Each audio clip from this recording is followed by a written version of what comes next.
Ce qu'il y a d'intéressant à propos de la grâce, c'est que la Bible, dans Jacques 4,6, dans la Bible amplifiée, parle de surmonter les mauvaises tendances.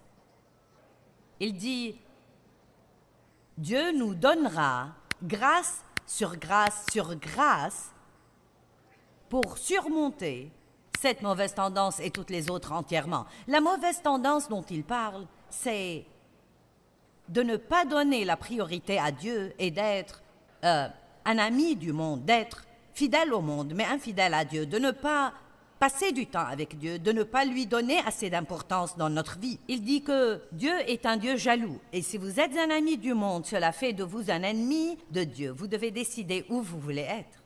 Il dit, mais Dieu nous donnera grâce sur grâce pour surmonter cette mauvaise tendance et toutes les autres entièrement. Bon, mettons que j'ai un problème et que j'ai évidemment besoin de l'aide de Dieu. Je dois alors me brancher.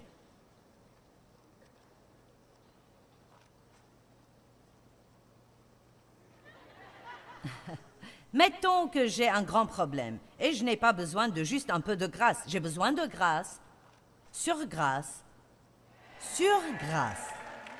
Vous voyez, il n'y a pas de récession au ciel. Si vous avez besoin de grâce, vous l'aurez. Vous pouvez avoir un peu de grâce ou avoir un peu plus de grâce ou vous pouvez avoir grâce sur grâce.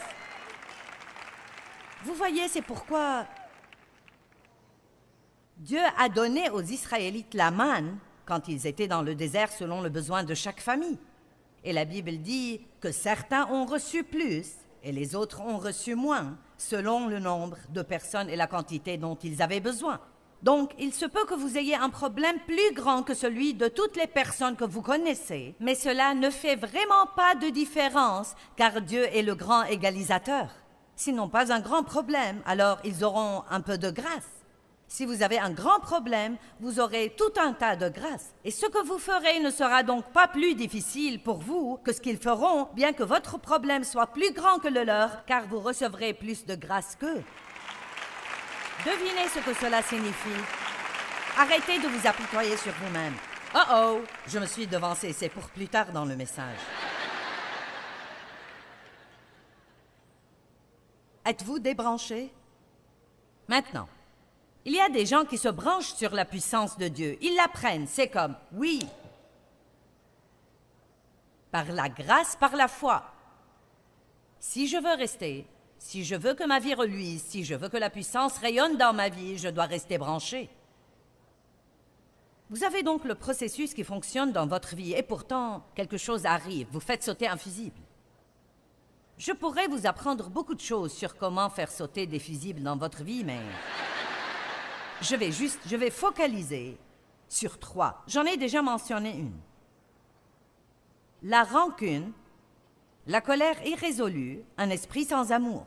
Ces choses vous feront sauter un fusible spirituel. En d'autres termes, vous pouvez faire les choses en croyant que vous les faites comme il faut. Mais s'il y a des foutaises dans votre vie, ça va vous entraver spirituellement et ça va arrêter votre exaucement.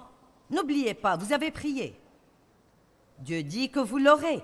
Il y a une promesse. Vous l'aurez. Que tout le monde dise « je l'aurai ». Mais il ne nous dit pas quand nous l'aurons. C'est donc pour nous une affaire de temps. Qui sont dans cette affaire de temps en ce moment? Vous êtes quelque part dans cette affaire de temps.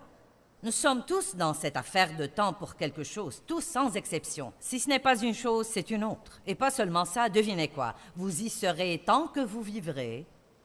Car quand vous aurez ce que vous attendez maintenant, il y aura quelque chose d'autre que vous voudrez avoir. Vous allez prier pour ça.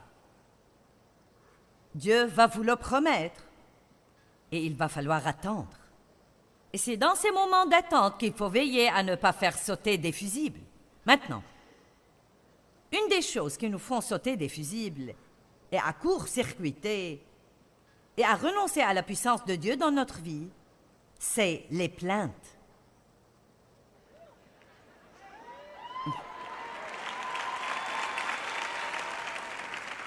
Car si vous comprenez vraiment la nature de la grâce toujours provoque une attitude de gratitude. Non mais, à quel point nous devons être reconnaissants? pas une seule personne régénérée ne devrait jamais se plaindre de quoi que ce soit, car vous êtes quelqu'un qui n'ira pas en enfer.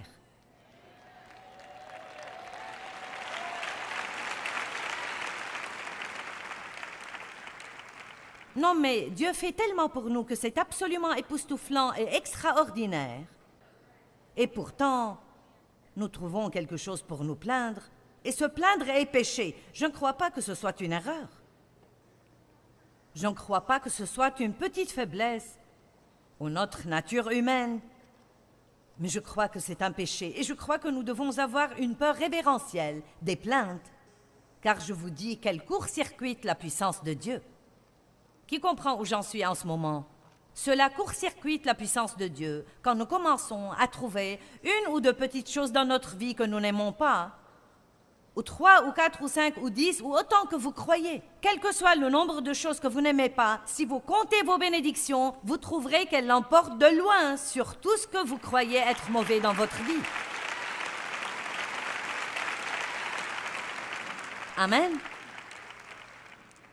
Les gens viennent à une réunion comme celle-ci et nous recevons des lettres. Des gens qui se plaignent de l'éclairage. Eh bien, vous voulez me voir à la télé? En ce cas, ce ne sera pas très bon si vous regardez mon programme télé de me voir assise dans le noir. Des gens se plaignent. Vous savez, non, mais pas tout le monde, mais certains. Et croyez-moi, c'est vraiment, vraiment lassant. Non, mais laissez-moi tranquille. Dites-moi ce que vous avez aimé. La musique était trop forte. Eh bien, les jeunes aiment beaucoup la musique forte. Et... Vous savez, ce qu'il y a, c'est que les gens qui n'aiment pas la musique forte ont été sauvés il y a 40 ans et ils ne font rien de toute façon. Nous avons donc décidé de nous occuper des jeunes.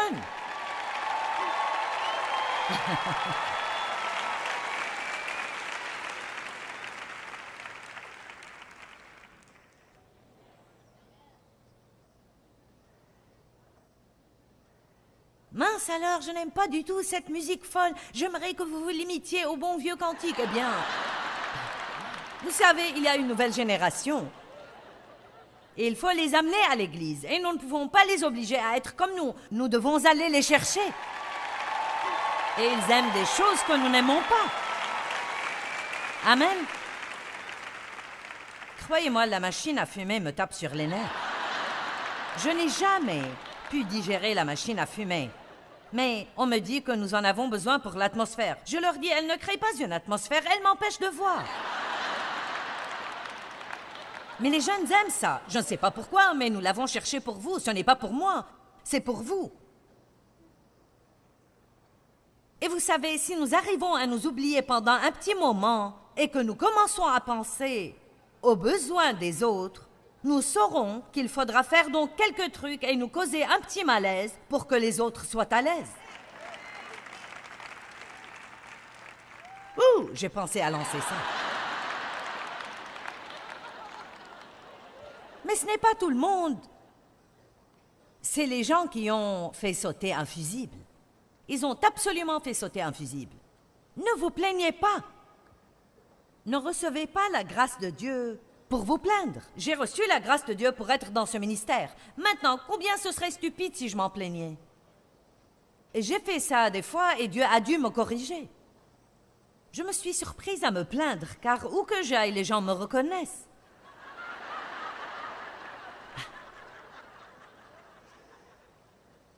Au centre commercial, ici, on m'a arrêté 25 fois. J'étais épuisée. Et je m'en plaignais une fois. Et Dieu a dit, si tu veux que personne ne te reconnaisse, je le ferai. Oh, je suis désolée, Dieu, je suis désolée. J'ai reçu la grâce pour faire quelque chose, puis je me suis surprise à me plaindre. J'ai supplié Dieu de me laisser prêcher l'Évangile dans le monde entier, puis je me suis surprise à me plaindre car j'étais dans les hôtels tout le temps. Oh oui, bien des fois, la chose même que nous demandons à Dieu, c'est la chose dont nous finissons par nous plaindre. Les gens croient qu'ils sont au paradis quand ils trouvent un emploi au ministère de Joyce Meyer. Non, mais cela vient avec la chair de poule et tout le reste.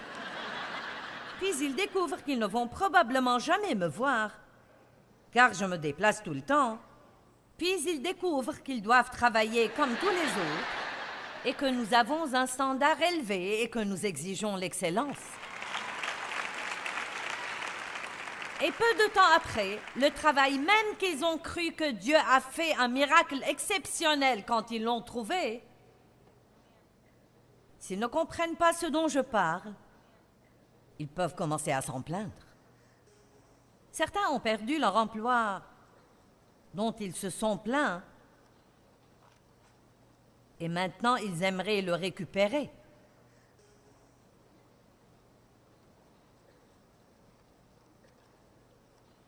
Cet homme que tu as épousé, ma chère, et dont tu te plains tout le temps, il y a une femme solitaire ici qui t'en débarrasserait. Allez, je crois que nous nous amusons trop pour une église. Ouh, Jésus!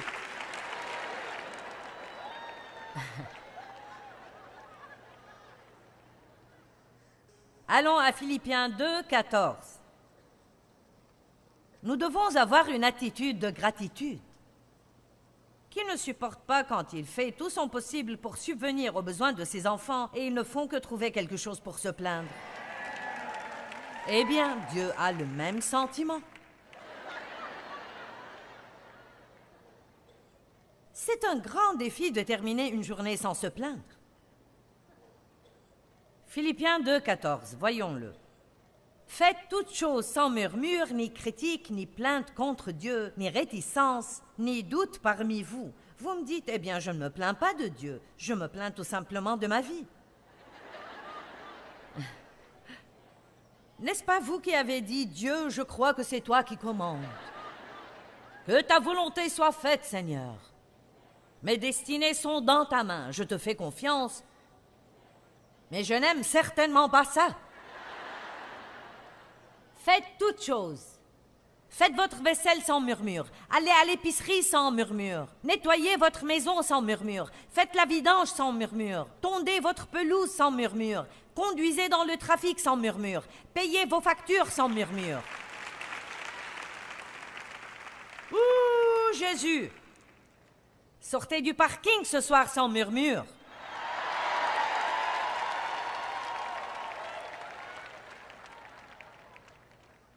Si je vous apprends ce soir à vous brancher sur la puissance de Dieu et que vous vous sentez puissant, le Seigneur soit béni, je peux faire tout ce que je dois faire, je vais vivre avec assurance. Puis vous vous fâchez contre quelqu'un en essayant de faire sortir votre voiture avant lui, et maintenant vous avez un esprit sans amour et vous avez de la rancune. Et maintenant vous vous plaignez de tout. Assistez de nouveau à la réunion, vous ne l'avez pas comprise la première fois. Je ne suis pas ici pour vous divertir, je veux changer vos vies. Amen. Paul était toujours reconnaissant pour la grâce de Dieu dans sa vie. La grâce est une chose merveilleuse. Philippiens 4, 6 dit « Ne vous inquiétez de rien, mais en toute chose, par la prière et la supplication et des actions de grâce, continuez à faire connaître vos demandes à Dieu. » Les actions de grâce irriguent la graine que vous avez dans le sol pour les futures récoltes. Pourquoi Dieu devrait-il nous donner plus si nous ne sommes pas reconnaissants? Comment augmenter votre puissance? Soyez reconnaissants. Daniel chapitre 6 dit que Daniel, 3 fois par jour, se mettait à genoux et rendait grâce à Dieu. 3 fois par jour. Matin, midi et soir, il se mettait à genoux. Il arrêtait ce qu'il faisait, se mettait à genoux et rendait grâce à Dieu. Vous devez régler un réveil, régler l'alarme sur votre téléphone, et quand ça sonne, arrêtez tout, mettez-vous à genoux et rendez grâce à Dieu. Peut-être que ça deviendra comme un antidote contre les plaintes.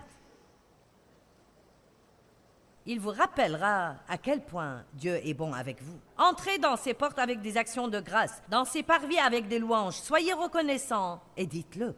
La deuxième chose qui amène les croyants à faire sauter un fusible, c'est l'apitoiement sur soi.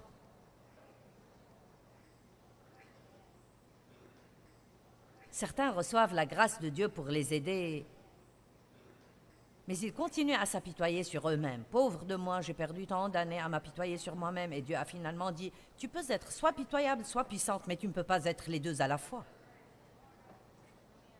Donc, si vous voulez que la puissance de Dieu opère dans votre vie, avant de partir d'ici, faites un accord avec Dieu comme quoi vous allez abandonner tout apitoiement sur soi. Joyce, tu ne sais pas ce qui s'est passé dans ma vie. Tu ne sais pas ce qui s'est passé dans la mienne et ce qui se passe en ce moment. Croyez-vous que chaque fois que je vous souris, que tout va très bien dans ma vie? Croyez-vous que le diable ne nous harcèle pas et ne nous exaspère pas? Bien sûr que oui. Je dois mettre en pratique dans ma vie la même chose que je vous dis de mettre en pratique dans la vôtre. Je dois rester reconnaissante. Je fais confiance à Dieu et je ne peux pas être pitoyable et puissante. Vous n'avez pas... Votre vie n'est pas pire que celle de tous les autres. Il y a quelqu'un ici qui a un problème plus grave que le vôtre, quelqu'un qui a souffert plus que vous, quelqu'un qui a été maltraité plus que vous. Oh oui! Tout le monde a des choses qui lui arrivent. Ayez la puissance de Dieu pour vous aider à surmonter votre situation, mais ne soyez pas pitoyable, car c'est de l'idolâtrie. Vous dites, je n'adore pas une idole. Quand vous êtes rempli d'apitoiement sur vous-même, tout devient axé sur votre moi, et moi alors, et moi alors. Vous ne voyez aucune des bénédictions de Dieu, mais tout ce qui ne va pas dans votre vie. Vous devez faire très attention à ce genre de truc, car Satan essaye de nous entraîner là-dedans. Je me suis apitoyée sur moi-même pendant des années parce que mon père avait abusé sexuellement de moi. Vous regardez ce soir une femme qui, dans son enfance, entre l'âge de 13 à 18 ans, a été violée au moins 200 fois par son père. Ne me dites pas que c'est insurmontable. Si quelqu'un est en Christ, il est une nouvelle créature. Les vieilles choses sont passées et toutes choses sont devenues nouvelles. J'ai dû échanger mon apitoiement et Dieu a dit, je te donnerai la puissance. Vous voulez la puissance ou la pitié? Renouvelez votre pensée. Faites sortir vos pensées de la gouttière. Pensez à ce qui peut arriver dans votre vie et non à ce qui s'est passé dans votre vie. Si nous étions censés regarder en arrière, nous aurions eu des yeux à l'arrière de nos têtes, mais nous ne les avons pas. Tout droit. Amen. Nous avons 2 oreilles et une bouche, alors nous devons écouter plus que parler. Ouh, nous nous amusons tellement. Qui reconnaît que nous pouvons court-circuiter la puissance de Dieu en nous repliant sur nous-mêmes et en s'apitoyant sur soi? Et la dernière chose que je vais mentionner est qu'un autre moyen de court-circuiter la puissance de Dieu, c'est de voler la gloire de Dieu, de nous attribuer le mérite de Dieu. Étudiez la grâce, restez branchés sur la puissance de Dieu. Tout est éclairé, c'est merveilleux, de grandes choses se produisent dans votre vie. Dieu vous utilise, il vous bénit financièrement, vous êtes promu au travail et tout d'un coup, vous vous en attribuez le mérite. Vous allez faire sauter un fusible en faisant ça. Allez à Daniel 4. Veillez à attribuer à Dieu tout le mérite. Il faut encore voir ce que Dieu peut faire par un homme ou une femme qui lui donne toute la gloire. Nous ne l'avons pas encore vu. Malheureusement, bien trop de gens, Dieu les utilise puissamment. Ensuite, qu'est-ce qui leur arrive? Ils commencent à croire que c'est eux. Ils commencent à croire qu'ils peuvent traiter les gens comme ils veulent les traiter. Ils commencent à croire qu'ils peuvent faire ce qu'ils veulent faire. Et ils font sauter un fusible. Daniel 4.1, Nebuchadnezzar, le roi, à tous les peuples, aux nations, aux hommes de toute langue qui habitent sur terre, que votre paix soit multipliée. Il m'a semblé bon de faire connaître les signes et les prodiges que le Dieu très haut a opérés à mon égard. Remarquez que Dieu se voit attribuer le mérite. Que ses signes sont grands, que ses prodiges sont puissants. Son royaume est un royaume éternel et sa domination est de génération en génération. Moi, Nebuchadnezzar, j'étais en paix dans ma maison et florissant dans mon palais. J'adore ça. Fixez les yeux sur Dieu, c'est lui qui fait ça. Les bonnes choses que vous voyez se produire dans ma vie, c'est de Dieu. Ce sont ses miracles, ce sont ses signes, ce sont ses prodiges. Fixez les yeux sur Dieu. Et tant qu'il était comme ça, il était en paix et il continuait à prospérer. Je ne sais pas ce qui est arrivé, mais 30 versets après,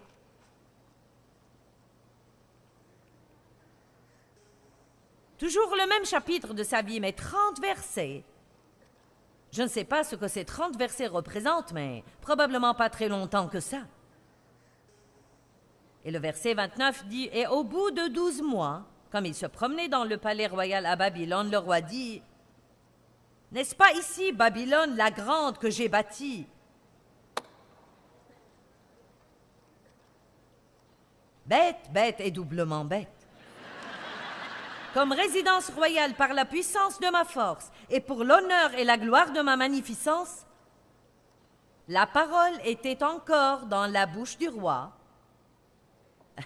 qu'une voix descendit du ciel dit, « Roi Nebuchadnezzar, il t'est dit, le royaume s'en est allé d'avec toi. » Il a fait sauter un fusible. Il a tout perdu. Dans Acte 3, les 13 premiers versets, nous voyons que Pierre et Jean étaient assis hors d'une porte. Un homme boiteux est venu demander l'aumône. Pierre a dit, « Je n'ai ni argent ni or, mais ce que j'ai, je te le donne. Au nom de Jésus-Christ le Nazaréen, lève-toi et marche. » Et à l'instant où l'homme a été guéri, les gens ont commencé à les glorifier et à leur attribuer le mérite. Et je veux vous lire ce que ils ont répondu. C'est dans Acte 3, 12. Et Pierre, voyant cela, répondit au peuple, « Hommes israélites, pourquoi vous étonnez-vous de cela? Pourquoi avez-vous les regards fixés sur nous, comme si c'était par notre propre puissance ou par notre piété active que nous eussions fait marcher cet homme? Le Dieu d'Abraham, d'Isaac et de Jacob, le Dieu de nos pères, a glorifié son serviteur Jésus en lui faisant cet honneur que vous avez en effet livré et renié et rejeté et refusé. C'est lui qui a fait ça, pas moi. » Rappelons-nous que nous ne pouvons pas voler la gloire de Dieu. Or, la Bible dit dans 1 Corinthiens que Dieu choisit exprès les choses faibles et les choses folles de ce monde, les choses que le monde jette et qui sont sans importance et sans valeur, et qu'il les utilise dans sa boîte à outils pour travailler par elle sur terre. Il choisit des gens comme moi et des gens comme vous. Dieu choisit beaucoup de gens qui n'ont aucune idée de ce qu'ils font. Il choisit des personnes qui n'ont pas assez d'instruction, qui n'ont pas d'argent et personne pour les aider. Et il dit « Allez et je serai avec vous ». La partie « Allez » vient en premier. Allez et je serai avec vous. Il a dit à Abraham, laisse tout le confort et va dans un lieu que je te montrerai. Abraham a dit, montre-moi et j'irai. Et Dieu a dit, va et je te montrerai. J'adore ce que la Bible dit sur Abraham. Il est allé, bien qu'il ne soit pas tracassé pour le lieu où il était censé aller. Il a fait ce pas 2 fois et il a dit, je fais confiance à Dieu. Dieu choisit les choses faibles et les choses folles du monde pour confondre les sages, et la raison pour laquelle il fait ça est afin que nul mortel n'ait l'idée de s'attribuer le mérite de Dieu. Et puis encore, nous oublions d'où nous sommes venus et nous oublions les grandes et les puissantes choses que Dieu a faites dans notre vie, comme Dave disait aujourd'hui sur l'Amérique. L'Amérique a oublié d'où elle est venue, les choses grandes et puissantes que Dieu a faites, les miracles que Dieu a faits, pour que rapidement, dans un court laps de temps, il fasse de cette nation la plus grande nation sur la face de la terre. Pourquoi est-ce si difficile pour les gens de voir que les choses ne font qu'empirer vite dans cette nation pour une raison et une seule raison, parce que les gens se détournent de Dieu.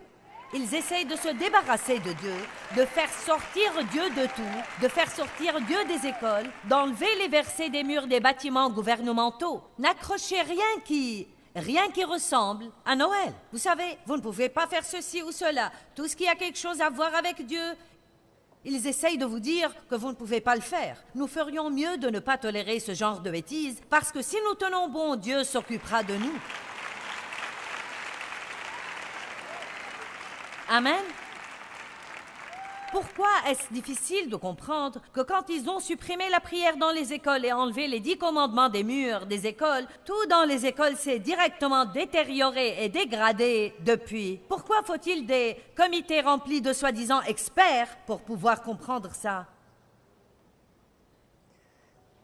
Eh bien, ils disent, vous savez, nous devons garder ce genre de choses et la religion séparée. Rien ne marche quand vous le séparez de Dieu. J'ai dit, rien ne marche quand vous le séparez de Dieu. Rien dans le monde ne marche quand vous le séparez de Dieu. Une personne sûre d'elle-même sait qu'elle a besoin de rester branchée sur Dieu parce qu'elle sait qu'elle n'est rien sans lui. Sachez que seule la grâce de Dieu nous soutient dans nos vies.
Vous montrez des choses qui sont des potentialités pour vous, mais quand vous lisez la parole, vous devez la prendre pour vous, pas juste pour ce groupe spécial de personnes vraiment spéciales, mais chaque promesse dans la parole de Dieu est pour vous. Elles sont toutes pour vous. Dieu veut vous bénir. Dieu veut vous promouvoir. Dieu veut vous élever. Dieu veut vous utiliser. Dieu veut vous guérir. Amen.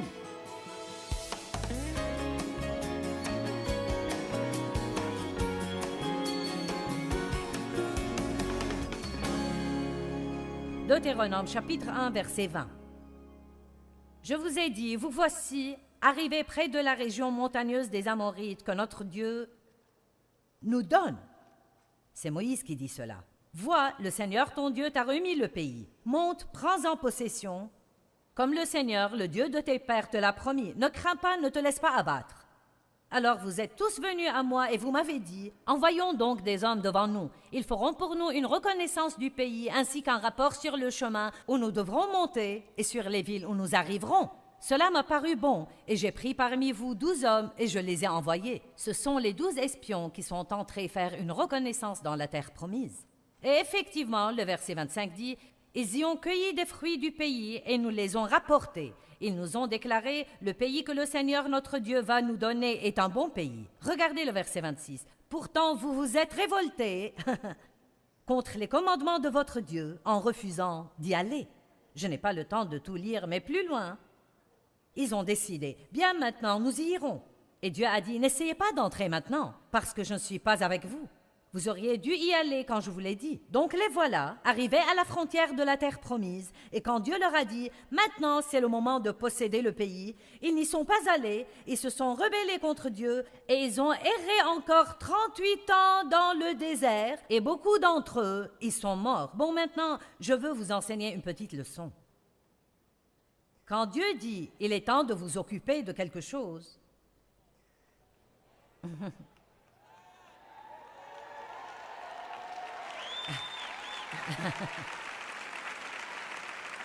quand Dieu vous dit de vous occuper de quelque chose, il y a une onction pour le faire à ce moment-là. Et vous ne pouvez pas le mettre de côté jusqu'à un moment plus pratique ou un moment apparemment plus facile ou un moment où vous vous sentez prêt, parce qu'alors vous pouvez décider, j'en ai marre de supporter ça, je pense que je vais m'en occuper maintenant, et puis vous rendre compte que Dieu ne vous a pas oint à ce moment-là. Nous devons apprendre que quand Dieu touche des choses dans nos vies, il faut le prendre sérieusement. Si Dieu s'occupe d'une mauvaise attitude chez vous, il faut agir. S'il s'occupe de vous concernant le manque de pardon chez vous, agissez en conséquent. Ne donnez pas l'excuse que c'est difficile de pardonner aux gens. Je vais vous dire ce qui est difficile. Haïr les gens, c'est bien plus dur que de pardonner aux gens. Le pardon est facile comparé à la haine et l'amertume et au ressentiment et au fait d'être plein de poison tout le temps. Si Dieu est en train de s'occuper d'une habitude que vous avez et qui est destructrice, si Dieu est en train de mettre son doigt dessus, alors vous ne devez même pas penser que vous ne le pouvez pas, parce que Dieu ne va jamais s'occuper de vous à propos de quelque chose sans vous donner la capacité d'arriver à la victoire. Mais vous devez le croire. J'ai été sexuellement abusée par mon père pendant des années, et quand j'ai quitté la maison, je pensais quitter le problème. J'ignorais que j'avais le problème avec moi gravé dans mon âme. Il était dans mes pensées, il était dans mes émotions, dans ma volonté, et affectait toutes les relations que j'avais, ma relation avec Dieu, ma relation avec moi-même, mes relations avec les autres personnes. Vos secrets vous rendront malade. Et quand Dieu dit qu'il est temps de s'occuper des choses, alors il est temps de le faire. Mon premier mariage était un cauchemar. J'ai épousé un homme qui avait beaucoup de problèmes comme moi, sinon plus, et il courait les autres femmes et était un petit voleur et un escroc. Et donc, ça n'a jamais marché. 5 années de ce cauchemar, nous avons eu un enfant. Et finalement, avons divorcé. Il est allé en prison. Et j'ai rencontré Dave qui était né de nouveau, un jeune luthérien rempli du Saint-Esprit. Et comme je vous l'ai dit, il voulait une épouse. Il était sorti avec 3 femmes. Il essayait, en fait, de prendre possession du pays. Il pouvait... Il pouvait le voir avec les yeux de la foi et il sortait pour le prendre. Laissez-moi vous dire. Donc, écoutez, il a su qu'aucune des 3 n'était la bonne et puis il m'a vu en train de laver la voiture de ma mère. Il m'a trouvée mignonne en short, les cheveux remontés sur le sommet de la tête, en train de fumer ma cigarette et boire ma bière ou autre chose. Et... il a dit, tu veux laver ma voiture quand tu auras fini avec celle-là? J'ai dit, si tu veux qu'elle soit lavée, lave-la toi-même. Et il m'a raconté ce qui lui était venu à l'esprit. Cette fille est pour moi. Voilà, ou bien il était complètement fou, ou il était guidé par l'Esprit de Dieu. Nous sommes sortis seulement 5 fois, puis on s'est mariés. Il devait aller vite avant de comprendre sur quoi il tombait. Donc, après 3 semaines de notre mariage, Dave m'a dit « Qu'est-ce qui ne va pas chez toi ?» Je ne savais pas que j'avais un problème. Je pensais que tous les autres avaient un problème, mais pas moi. Peut-être que vous aussi ne savez pas que vous êtes le problème. Vous me regardez sur l'écran de télé. J'ai dit, peut-être que votre problème, c'est de ne pas savoir que vous êtes le problème. Vous pensez que je parle aux personnes ici dans cette salle, mais non, je vous parle à vous. C'est un fait, je fais tout ça principalement pour vous. Attrapez. Ne vous allongez pas dans votre lit avec la télécommande dans la main et ne changez pas de chaîne car je serai aussi sur l'autre chaîne.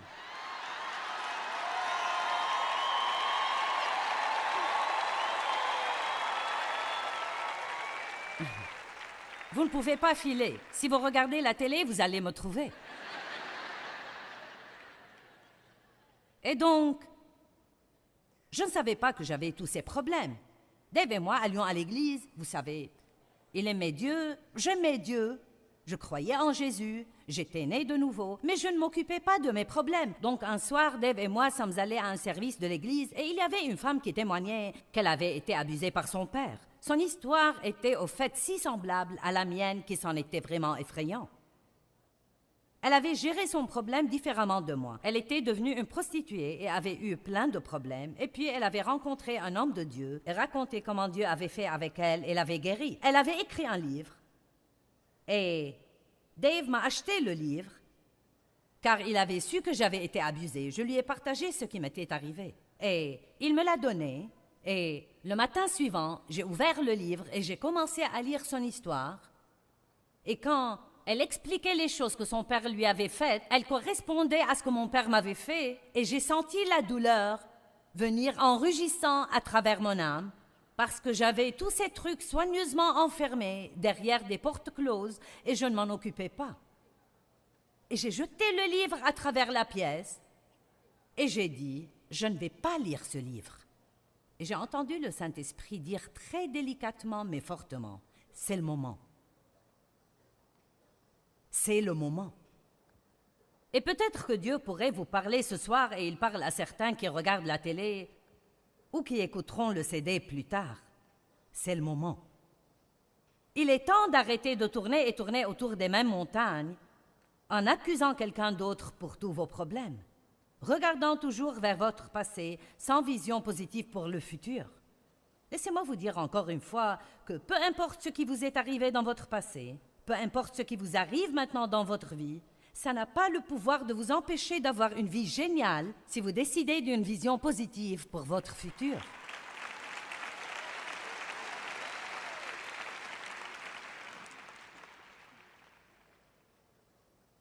La deuxième mauvaise mentalité qu'ils avaient et dont je voudrais m'occuper est « quelqu'un d'autre doit faire cela pour moi ». Aujourd'hui, nous appelons ça la mentalité du droit acquis. Quelqu'un d'autre doit s'occuper du désordre que j'ai mis. Quelqu'un d'autre doit le faire. Pas moi, quelqu'un d'autre. Ça s'appelle l'irresponsabilité. Et quelle pagaille nous avons à cause de ça dans notre monde d'aujourd'hui. C'est le moment de prendre la responsabilité. Vous dites, ce qui m'est arrivé n'était pas ma faute. Non, ce ne l'était pas. Ce qui m'est arrivé n'était pas ma faute, mais ce que je fais à ce sujet est ma responsabilité. Et ce que vous faites à ce sujet est votre responsabilité. Allez maintenant. Ce n'était pas ma faute que mon père m'abuse sexuellement. Ce n'était pas ma faute. Ce n'était pas ma responsabilité, mais c'était ma responsabilité de m'emparer de la parole de Dieu que je professais croire et d'arrêter de geindre et de m'apitoyer sur moi-même et de regarder le passé et d'avoir une mauvaise attitude. C'était ma responsabilité. Ce n'était pas quelque chose dont il fallait que je m'attende à ce que quelqu'un vienne faire miraculeusement à ma place. Je devais commencer à obéir à Dieu et faire ce qu'il voulait que je fasse. En Matthieu 20:16, il est dit « Il y a beaucoup d'appelés, mais peu d'élus. » Beaucoup d'appelés, mais peu d'élus. Je crois que beaucoup de gens sont appelés à faire de grandes, étonnantes choses. Je pense vraiment que le monde devrait être époustouflé par les chrétiens. Oui, vraiment. Je pense que nous devrions être les héros du monde. Les gens ont besoin de héros, de gens pour lesquels avoir du respect. Ils ont besoin de gens à admirer, quelqu'un qui leur montre la bonne direction. Chaque petit enfant adore jouer aux super-héros. Mes deux plus jeunes garçons ont tous les costumes de super-héros qu'on puisse avoir. J'en ai même un pour jouer aux super-héros avec eux. J'ai ma propre cape de super-héros. Elle a un J sur le dos avec un éclair en travers.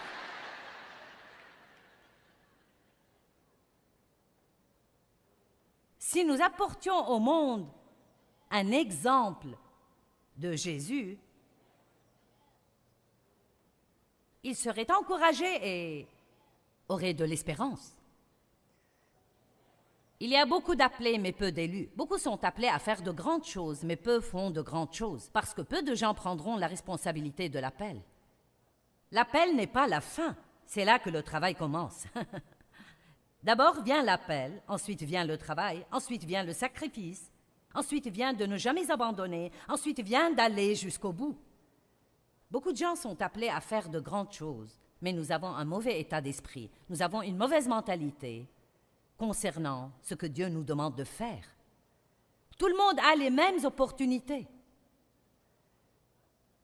Tout le monde a la totalité de la puissance de Dieu à disposition, mais pas tout le monde n'est désireux de faire sa part. Une des choses que nous ne pouvons pas déléguer, et je délègue beaucoup, mais vous ne pouvez pas déléguer la responsabilité personnelle. Amen. Maintenant, en Josué, chapitre 1, versets 1 à 3, et vous trouverez beaucoup de choses semblables. La plupart de ces choses dont je parle, vous les trouverez dans ce livre. C'est le chapitre 17, Mentalité du désert, numéro 2. Quelqu'un le fera à ma place, je ne prends pas la responsabilité. Et Josué 1 à 3, nous voyons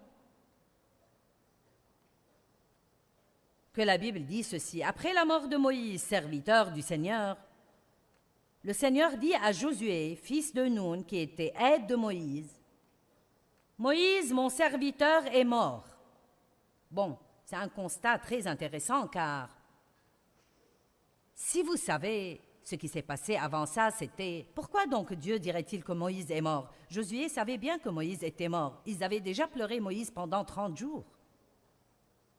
Donc, pourquoi dire que Moïse est mort? Parce que ça implique en fait quelque chose de très important et qui n'est pas explicite dans le texte. Et ce qui est impliqué, c'est « Il est maintenant temps pour toi de prendre de nouvelles responsabilités. » Parce que, voyez-vous, Moïse faisait tout pour les Israélites. Il faisait même leur repentance.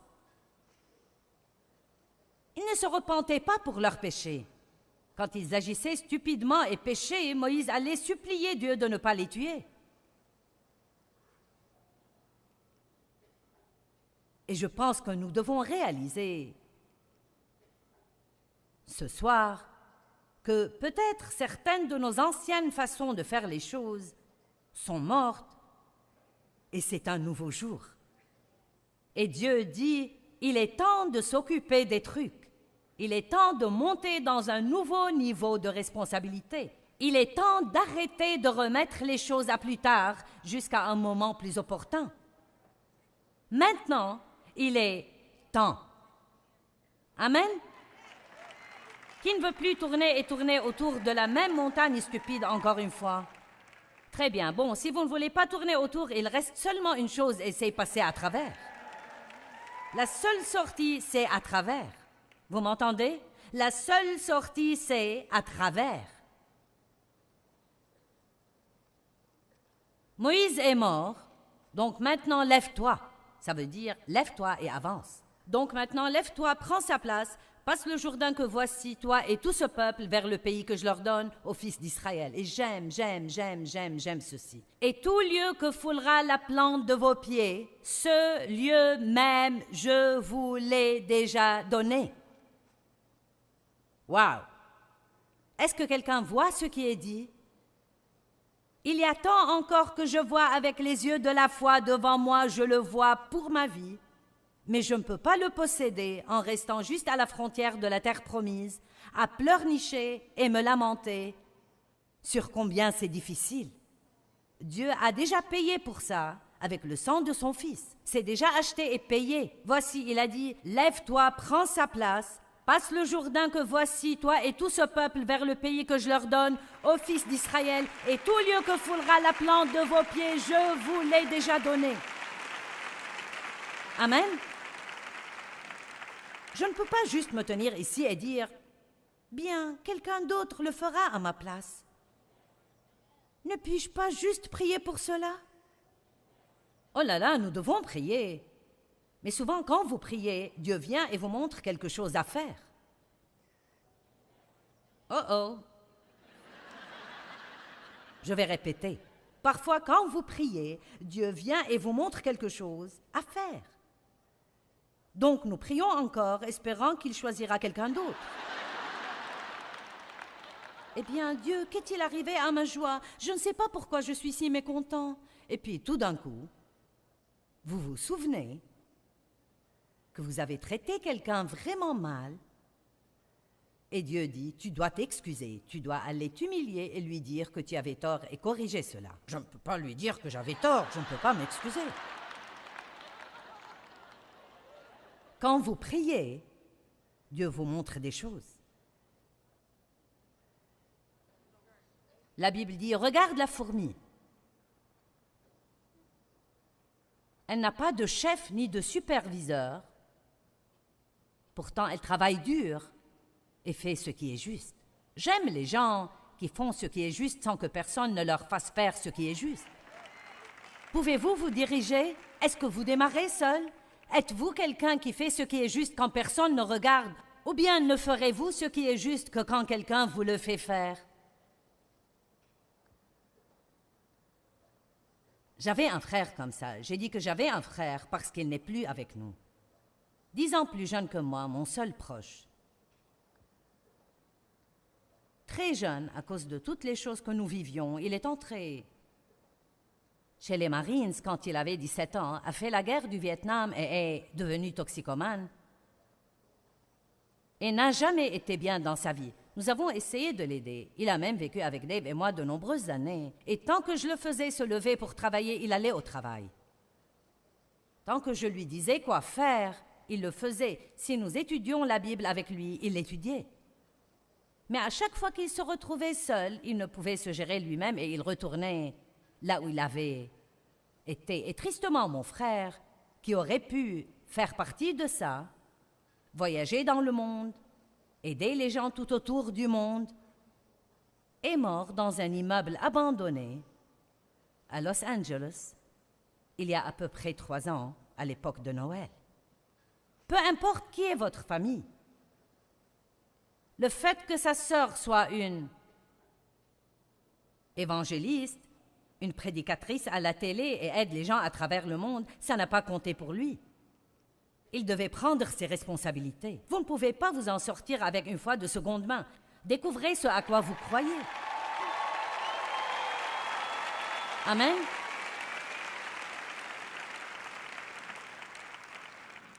Personne ne le fera à votre place. Il est temps de vous aguerrir et de vous lever et de dire « Je vais prendre possession du pays que Jésus est mort pour me donner. Si quelqu'un peut avoir ce que Jésus est mort pour lui donner, je peux avoir ce que Jésus est mort pour me donner. » Il y a tant de choses merveilleuses dans la parole de Dieu qui nous enseigne ce que Dieu veut que nous ayons, et vous ne pouvez agir comme si quelqu'un d'autre devait tout faire pour vous. Les gens les plus heureux du monde sont les gens les plus actifs dans le monde. Franchement et sincèrement, je ne sais pas quels sont mes problèmes, je n'ai pas le temps d'y penser. Si je voulais y réfléchir, je pourrais vous en nommer 10 sur le champ, mais je n'ai pas de temps à perdre avec ça. Dieu dit qu'il s'occupera des choses, donc nous prions à leur sujet, nous jetons nos soucis sur lui, restons occupés à aider quelqu'un d'autre, et d'une manière ou d'une autre, ça s'arrange tout seul. Vous savez, une chose qui était extraordinaire pour moi, parfois quand Dieu ne me donne pas d'onction pour résoudre mes problèmes, je veux dire je ne peux pas m'aider. Il n'y a pas une seule chose que je puisse faire pour me sortir d'une situation où je suis. Il met son onction sur moi pour aider quelqu'un d'autre. J'ai tendance à penser que c'est un truc de Dieu. Quand vous ne pouvez pas vous aider vous-même, semez dans la vie des autres, alors Dieu apporte une récolte dans votre vie. La vie est trop difficile. C'est vraiment trop difficile. Trop difficile. Je suis tellement fatiguée d'entendre les gens dire ça. Trop difficile de pardonner. Rends-moi les choses faciles, Seigneur. Je ne peux pas le faire si les choses sont difficiles. Ça ne marche pas. Deutéronome 30, 11. Car ce commandement que je te donne aujourd'hui n'est pas trop difficile pour toi, ni hors de ta portée. Le commandement que je te donne aujourd'hui n'est pas trop dur pour toi. Pouvez-vous dire ce soir, quoi que Dieu me demande de faire, je peux le faire avec son aide. Vous voyez, certains ne le disent même pas. Dites tous, quoi que Dieu me demande de faire, je peux le faire. Rien n'est trop dur avec Dieu. Toutes choses sont possibles avec Dieu. Mais le diable chuchote à votre oreille et essaye de mettre une pensée fausse dans votre tête. Ça ne changera jamais. Ça fait 20 ans que ça dure, sûrement que ça ne changera pas. Tu devrais l'oublier. Rien de bon ne t'arrivera jamais. Et ça, juste quand vous voulez dire « je ne vais pas abandonner ». Apprenez comment dire « je ne vais pas abandonner ». Vous n'avez vraiment rien d'autre à faire que persévérer. Qu'allez-vous faire d'autre? John Wesley, le merveilleux, formidable John Wesley, dont nous entendons parler et admirons, voici un véritable extrait de son journal intime. Dimanche 5 mai le matin, ai prêché à Sainte-Anne et on m'a demandé de ne plus revenir. Dimanche 5 mai, après-midi, ai prêché à Saint-Jean et le diacre a dit « Va dehors et reste-y ». Dimanche 12 mai, le matin, ai prêché à Saint-Jude, ne peut pas retourner là-bas non plus. Dimanche 19 mai, le matin, ai prêché dans une autre église. Les diacres se sont réunis et ont dit que je ne pouvais pas revenir. Dimanche 19 mai, après-midi, ai prêché dans la rue et été chassé à coups de pied. Dimanche 26 mai, l'après-midi, ai prêché dans un pré et été chassé du pré par un taureau qui avait été lâché pendant le service. Même un taureau était après lui. Dimanche 2 juin le matin, ai prêché en extérieur à la limite de la ville et été chassé de la route. Même jour, dimanche 2 juin, dans l'après-midi, ai prêché dans un grand pâturage. 10 000 personnes sont venues m'écouter. Oui! Pourquoi? Parce qu'il a dit, je vais juste continuer à prêcher. Vous n'allez pas me faire taire. Vous n'allez pas me faire abandonner. Je vous dis, endurer, et la Bible parle beaucoup d'endurance, je crois que ça veut dire survivre au diable. J'aimerais vous partager quelque chose qui est arrivé par courrier. Quelqu'un a écrit du Wisconsin et a dit « À l'époque où j'étais en classe de 3e, j'essayais d'échapper aux difficultés de la vie. Les enfants se moquaient de moi parce que j'étais petit.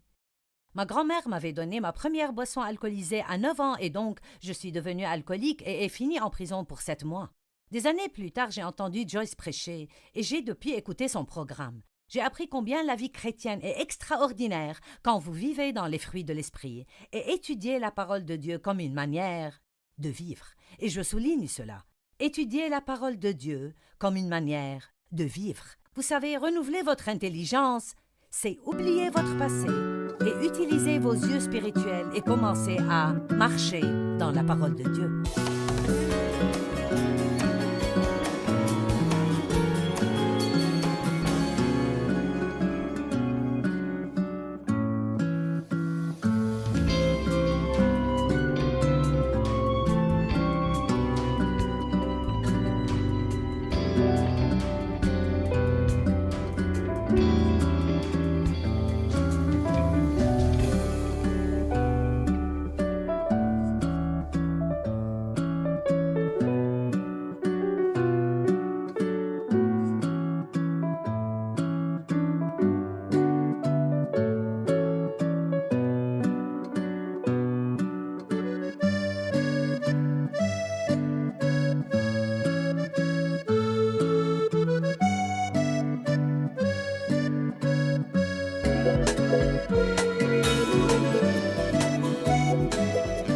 bien, je veux vous parler aujourd'hui de prendre la décision d'être une personne plus excellente.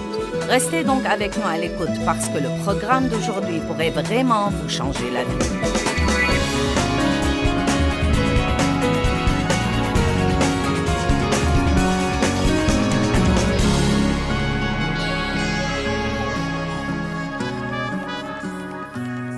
Ouvrez vos Bibles à 1 Roi 18. La troisième session de notre série sur Vivre avec excellence et intégrité, car je crois qu'une personne excellente finit ce qu'elle commence. Ce n'est pas difficile de commencer quelque chose. Il y a toujours un enthousiasme qui accompagne tout commencement. Mais il faut un vrai homme ou une vraie femme de Dieu avec une vraie détermination pour mener les choses à bien, surtout quand vous essayez de faire quelque chose sur le conseil de Dieu, car la dernière chose que le diable veut que vous fassiez, c'est d'être un chrétien obéissant. Il n'est pas content que vous soyez un chrétien, mais il ne veut pas que vous soyez un chrétien obéissant, car si vous devenez un chrétien vraiment obéissant, alors le ciel s'ouvrira et vous commencerez à expérimenter l'accomplissement de toutes les promesses de Dieu. Vous devez donc vous rappeler que quand une porte s'ouvre, les adversaires seront sûrement très nombreux. Donc, pour être excellents, pour être des gens intègres, nous devons non seulement commencer les choses, mais encore les finir. Que ce soit un ministère ou nettoyer votre placard.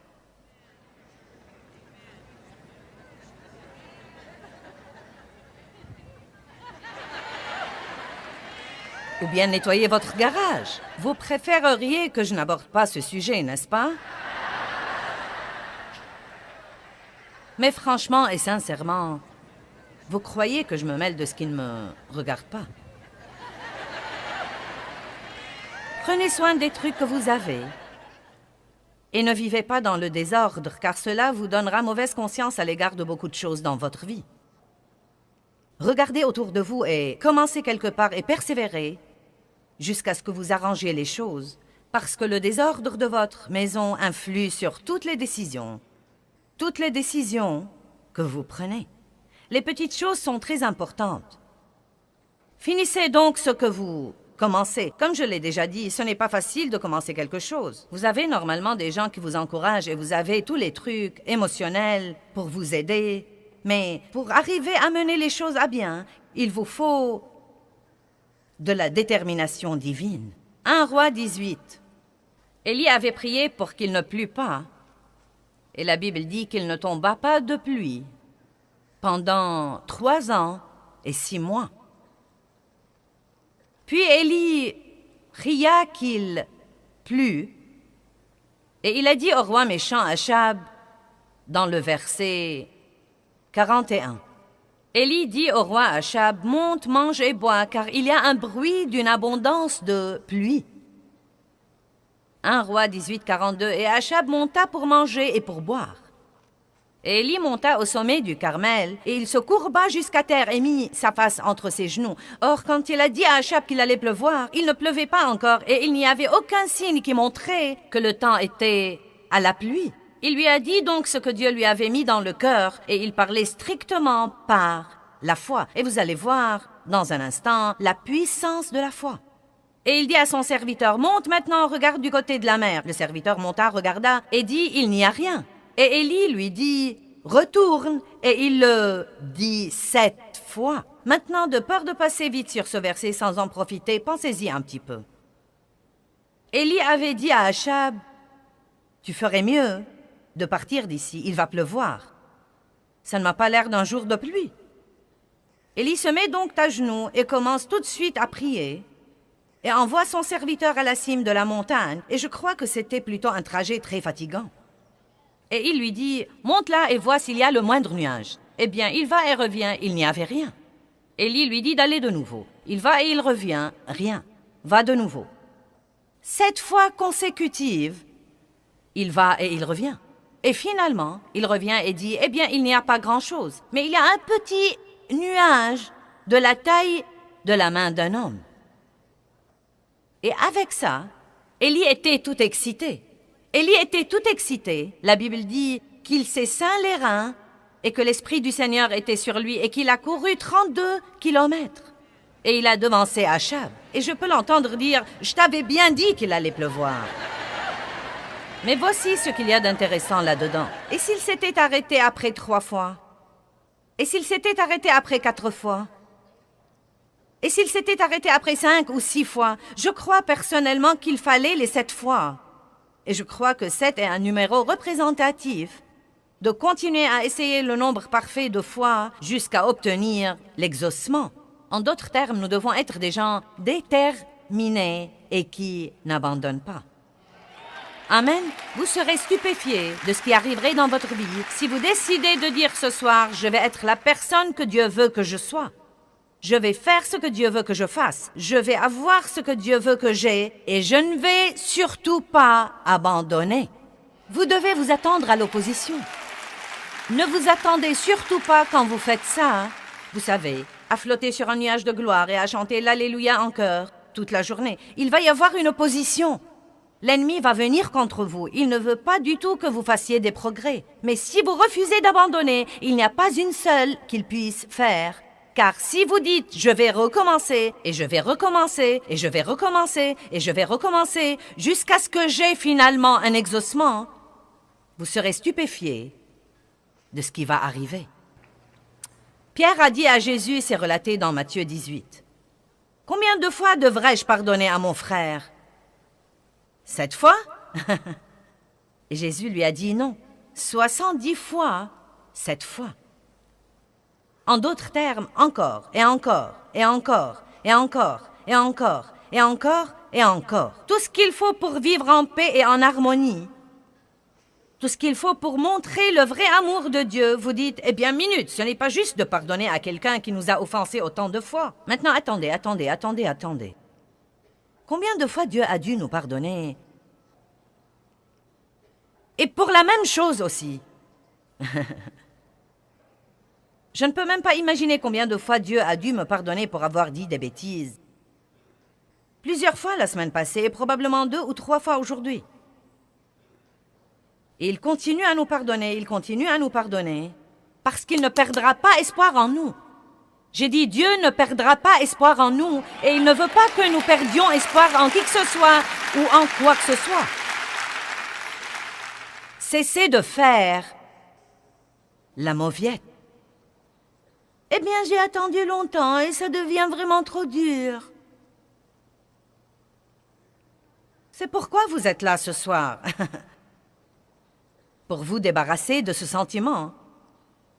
Et pour être fortifié et dire, je peux faire tout ce que je dois faire dans la vie. Que tout le monde dise, je vais finir ce que je commence. Laissez-moi vous dire quelque chose. Et c'est important, commencez par les petites choses. J'ai dit commencez par les petites choses. Ne croyez pas que vous allez démarrer un grand ministère et le mener à bien, ou bien que vous allez ouvrir une nouvelle entreprise et la mener au succès si vous ne finissez pas les petits projets que vous commencez à la maison. Si vous décidez de vous acquitter de vos dettes, persévérez jusqu'à ce que vous y arriviez. Si vous décidez d'organiser votre vie, persévérez jusqu'à ce que vous y arriviez. Plus vous faites ce qu'il faut dans votre vie, plus il vous sera facile de faire ce qu'il faut. J'ai dit, plus vous faites ce qu'il faut dans votre vie, plus il vous sera facile de faire ce qu'il faut. Naturellement, c'est dur au début parce que vos muscles de décision ne sont pas encore bien développés. Mais plus vous prenez de bonnes décisions et que vous continuez à prendre de bonnes décisions et continuez à prendre de bonnes décisions, plus vous développez ces muscles et plus il vous sera facile de faire ce qu'il faut. Amen? Je ne m'étais jamais exercée auparavant et je ne croyais pas que je le pouvais. Je croyais que ça me tuerait. Chaque fois que je m'exerçais, je me faisais mal et c'était mon excuse. Ensuite, Dieu a parlé à mon cœur un matin où je me regardais dans le miroir et où j'ai remarqué que les trucs qui étaient ici étaient maintenant là. Qui de vous comprend ce que je dis?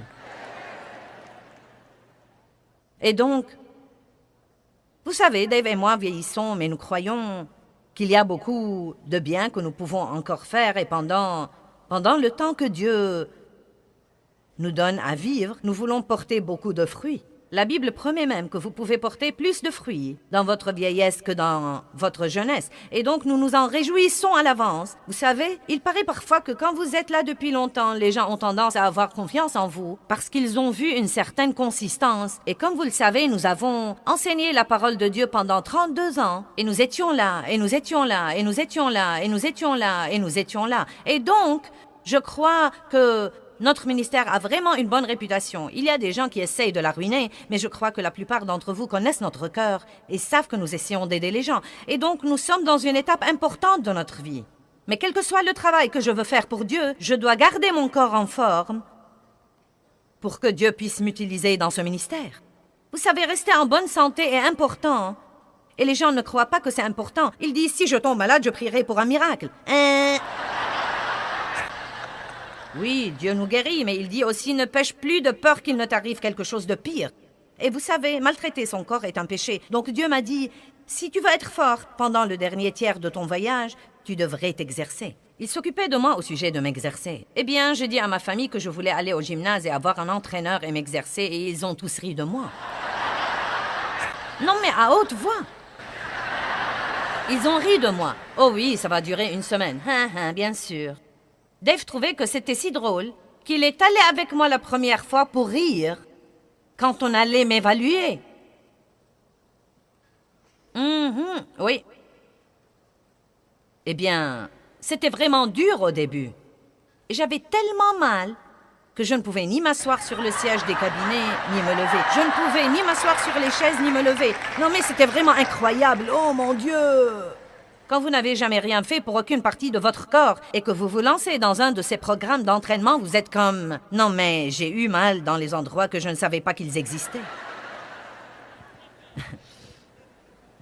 Mais je m'étais décidée, et c'est étonnant ce qui arrive quand vous vous décidez. Et ma famille m'a en fait rendu service en se moquant de moi, car dès que vous me dites que je ne peux pas faire quelque chose, je vais vous prouver que je peux le faire.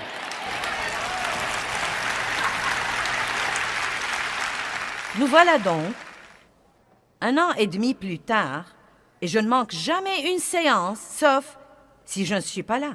Et ça a été une des meilleures choses. Maintenant, ça fait partie de ma routine. Je ne m'efforce même pas d'y aller, au contraire, j'ai hâte d'y aller. J'aime ça, ça me stimule, mais c'était vraiment très dur au départ.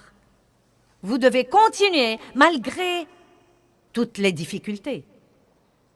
Vous devez faire la même chose que Jésus avait faite dans le jardin. Quand vous savez ce que Dieu veut que vous fassiez, vous devez tenir bon et prier. Dieu, aide-moi à ne pas tomber dans la tentation. Je veux finir ce que j'ai commencé. Jésus a dit, n'irai-je pas à la croix? N'est-ce pas le but pour lequel je suis venu? Je ne vais pas abandonner maintenant parce que c'est dur. Je vais continuer et finir le travail. Prenez la décision de finir ce que vous commencez. Amen. Allons à Genèse 11. Nous parlons de l'excellence et de l'intégrité. Et nous disons que les gens qui en jouissent finissent ce qu'ils commencent. Ils ne restent pas assis à ne rien faire et à prier pour la promotion sans y mettre du leur. Maintenant, vous connaissez Abraham. Presque tous ceux qui savent un petit peu de la Bible mentionnaient Abraham.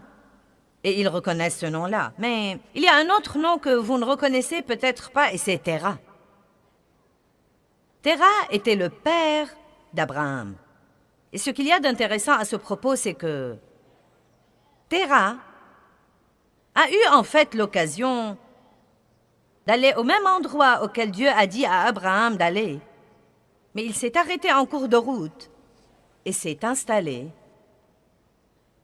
Et Dieu a dû trouver quelqu'un d'autre que lui. Je me demande combien d'occasions Dieu nous donne et nous commençons, puis nous nous installons quelque part en cours de route parce que c'est dur. Et Dieu, à ce moment-là, utilise quelqu'un d'autre. Genèse 11, verset 31. Terah prit Abraham son fils, et Lot, fils d'Aran, fils de son fils, et Sarai, sa belle-fille, femme d'Abraham, son fils, et ils sortirent ensemble d'Ur en Chaldée pour aller au pays de Canaan. Mais ils vinrent jusqu'à Charan et ils s'y installèrent. Que tout le monde dise « Je ne vais pas m'installer ». Terah a vécu 205 ans et il est mort à Charan, là où il s'est installé. Je ne veux pas m'installer quelque part en cours de route, entre là où j'étais et là où je suis censé être. Vous voyez, la médiocrité et la moyenne, ou au-dessous de la moyenne. Mais Dieu ne nous a pas appelés à être des gens médiocres ou des gens tièdes. Il nous a appelés à être des gens excellents. Et être excellent veut dire que vous devez toujours faire un peu plus qu'il n'est exigé. Juste un peu plus de ce qu'on attend de vous et la plupart du temps, juste un peu plus de ce que tous les autres font. Parce que c'est très commun aujourd'hui et même populaire de faire ce qui est facile et ce qui est confortable. Il suffit de lire les panneaux d'affichage et la publicité qui vous donnent l'occasion d'avoir tout le confort que vous pouvez imaginer. Et vous savez quoi? Tout le confort que nous avons, je ne suis pas très sûre qu'il nous aide autant que nous le croyons. Les gens aujourd'hui n'ont pas grand-chose à faire et ils se plaignent tout le temps. Pour laver les plats, nous pressons un bouton. Ensuite, nous nous plaignons car nous devons décharger les plats propres et les ranger. Nous jetons la lessive dans la machine à laver, nous pressons un bouton. Nous la mettons dans le sèche-linge, nous pressons un bouton, elle sèche. Ensuite, nous nous plaignons de devoir la sortir du sèche-linge et la ranger. Nous la mettons donc sur le cycle doux.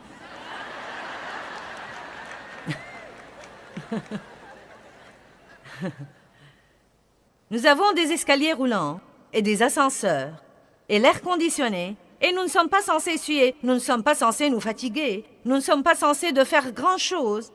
Et pourtant, nous nous plaignons probablement plus que toute autre génération. Et je crois, en réalité, qu'une des meilleures choses pour nous, c'est de travailler dur et de faire toujours des efforts. Et croyez-moi, le fait d'avoir toutes les facilités dans la vie ne nous rend pas vraiment service comme nous le croyons. C'est comme l'homme qui a vu l'œuf de l'aigle et qui a vu l'aiglon travailler dur et lutter pour sortir de la coquille. Il ne comprenait pas le style de vie de l'aigle. Il ne comprenait pas que Dieu a mis une petite dent au bout du bec de cet aiglon et qu'une partie de son développement pour devenir un aigle était de picoter, picoter, picoter, picoter, picoter, picoter, encore et encore et encore et encore et encore et encore et encore et encore, jusqu'à ce qu'il puisse sortir de cette coquille. Et que c'est là qu'il acquiert la ténacité pour être l'aigle que nous tous admirons, pour avoir essayé encore et encore et encore pour sortir. Mais cet homme a vu ce qui arrivait, a voulu lui faciliter la tâche, et l'aiglon n'a pas survécu. Nous devons très souvent prendre le parcours le plus dur pour notre protection. Donc quand vous pensez que Dieu aurait pu vous faciliter les choses et il ne l'a pas fait, sachez qu'il bâtit en vous la foi dont vous aurez besoin plus tard. Ces années où nous avons d'abord démarré notre ministère et les 6 années où nous avons dû espérer en Dieu pour toutes choses, non mais les chaussettes, les sous-vêtements, les casseroles, les chaussures, non mais tout. Et j'avais quitté un travail à plein temps et je m'attendais à ce que Dieu nous bénisse. Et j'étais loin de me douter qu'il nous bénissait d'une façon plus profonde. Il nous apprenait à lui faire confiance. Non mais il nous apprenait à lui faire vraiment confiance car j'étais autrefois une femme habituée à m'occuper de moi-même. Mais j'avais ma limite. Il y avait une limite à ce que je pouvais faire et Dieu savait que dans la situation où il me mettrait, j'aurais certainement besoin de beaucoup plus que je ne pourrais jamais me procurer. Il a dû donc supprimer ce que j'avais et m'amener à me fier complètement à lui. Et je ne comprenais pas ça. Nous ne comprenons jamais quand nous sommes de ce côté des choses. Ce n'est que quand nous passons à l'autre côté des choses que nous comprenons vraiment ce que fait Dieu. Maintenant, avec toutes les finances dont ce ministère a besoin, c'est bien que j'ai appris à espérer en Dieu pour les chaussettes et les sous-vêtements. Beaucoup de gens veulent que Dieu fasse quelque chose de grand pour eux, mais ils ne sont pas prêts à être fidèles dans les petites choses que Dieu leur donne à faire. Si vous vous demandez pourquoi vous n'avez pas été promu dans l'Église, alors que vous prêchez mieux que le pasteur et chantez mieux que le leader de l'adoration, puis-je vous dire quelque chose? Il vous faut beaucoup plus que votre don pour réussir. J'ai dit, il vous faut beaucoup plus que votre don pour réussir. Tant de gens ont un don qui peut les prendre quelque part, mais pas assez de caractère pour les garder là une fois qu'ils y arrivent. Et Dieu ne cherche plus des gens qui le mettent dans l'embarras devant le monde. Donc, oui, peut-être que nous avons des dons, mais notre période d'attente teste tous ces autres trucs. Allez-vous finir ce que vous avez commencé? Allez-vous être une personne excellente, même à la maison quand personne ne vous voit derrière les portes fermées? Allez-vous vivre devant Dieu, devant l'œil du Tout-Puissant qui voit tout, et allez-vous vous soucier davantage de ce que pense Dieu que de ce que pensent tous les autres? Je veux que vous ayez, non mais, une ténacité à toute épreuve ce soir, et je veux que vous alliez de l'avant, que vous soyez ce que Dieu veut que vous soyez, et fassiez ce qu'il veut que vous fassiez, et ayez ce qu'il veut que vous ayez, et je veux que vous ne suiviez pas le courant avec tous les médiocres qui se trouvent dans le monde aujourd'hui, mais vous devez vous lever et dire, si je suis la seule personne qui fait ce qu'il faut, je vais le faire de tout mon cœur. Dieu, si tu veux bien m'aider, je vais faire de mon mieux pour faire tout ce que je dois faire comme il faut.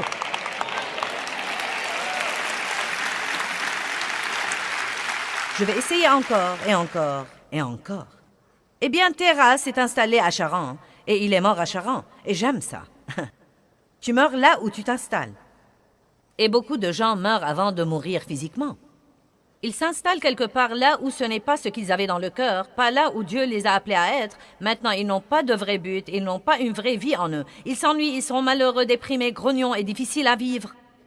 Parce qu'ils se sont installés et n'ont pas persévéré pour avoir la meilleure chose que Dieu avait pour eux.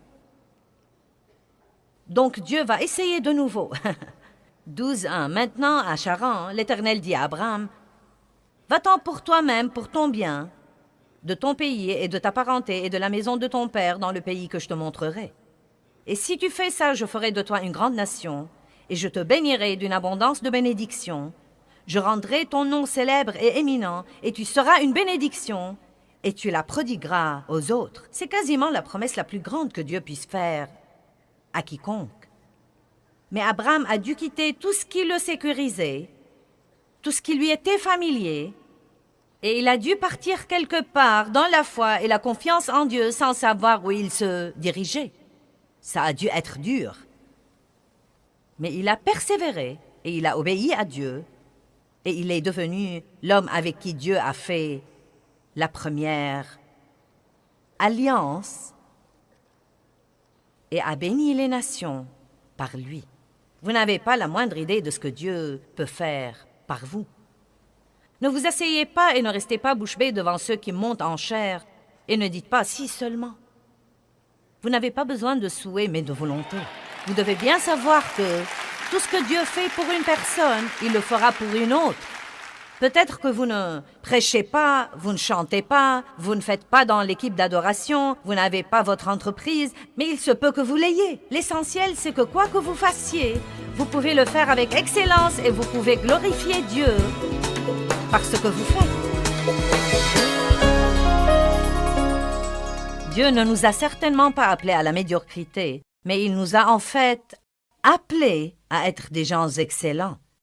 Dieu est un Dieu excellent et quand nous parcourons la Bible, nous voyons que tous les héros de la Bible, les gens de la Bible dont nous aimons raconter les histoires, étaient tous des gens excellents. Ils ont fait des choix excellents, ils n'ont pas fait ce qui était facile et confortable, mais ils ont fait le mille supplémentaire.